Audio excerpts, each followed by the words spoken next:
오늘 우리에게 허락하신 하나님의 말씀 예레미야 32장 14절 15절 말씀입니다.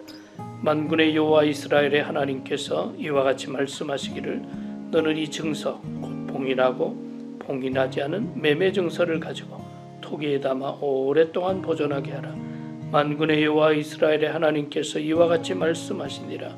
사람이 이 땅에 집과 밭과 포도원을 다시 사게 되리라 하셨다 하니라. 아멘. 이 밭을 사라. 예레미야서를 읽어보면 아나돗에 있는 밭을 사라 하고 말씀하십니다. 이때 상황은 나라가 멸망 직전 시드기야라는 마지막 왕 때입니다. 그때 예레미야 선지자는 시위대 뜰에 갇혀 있었습니다. 왜냐하면 나라의 멸망을 선포한다고 가둬놓았습니다. 그러니까 가장 힘들고 어려운 순간에 놀랍게도 하나님께서 밭을 사라 하고 말씀하십니다. 아나돗에 있는 밭을 사라. 그러니까 하나멜이라고 하는 예레미야의 친족이 지금 바벨론이 나라를 둘러싸고 압박하는 가운데 어려움이 있었던 것 같습니다. 이 밭을 팔기를 원합니다. 이스라엘 백성들에게 땅은 자신의 것이 아니라 하나님의 것입니다. 아무에게나 돈 많이 준다는 자에게 팔면 하나님이 주신 땅을 이방인에 팔 수도 있고 다른 지파에 넘기게도 되는 것이죠. 그래서 친족들이 먼저 이것을 살 수 있는 책임도 권리도 있습니다. 하나님께서 이 밭을 사라고 말씀하는 것이죠. 이 뜻은 첫 번째로 결코 희망을 잃지 말아라 하는 것이죠.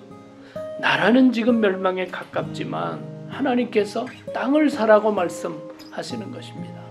돌아오게 된다는 것이죠.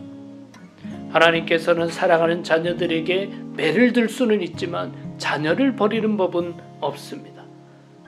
하나님 함께 하시면 절망은 없다라는 걸 깨우쳐줍니다.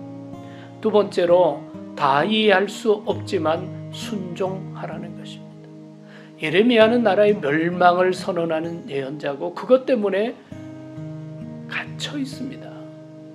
그런데 또 땅을 사라는 것 논리적으로 이해가 되지 않습니다. 그러나 예레미야는 순종합니다.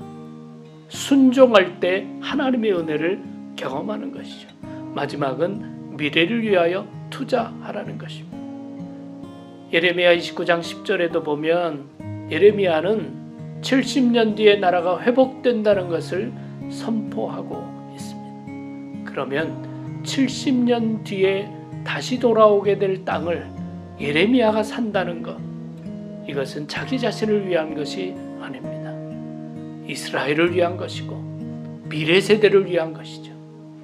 하나님의 약속을 믿고 투자하는 것, 나만을 위한 것이 아닙니다. 하나님 나라를 위한 것입니다.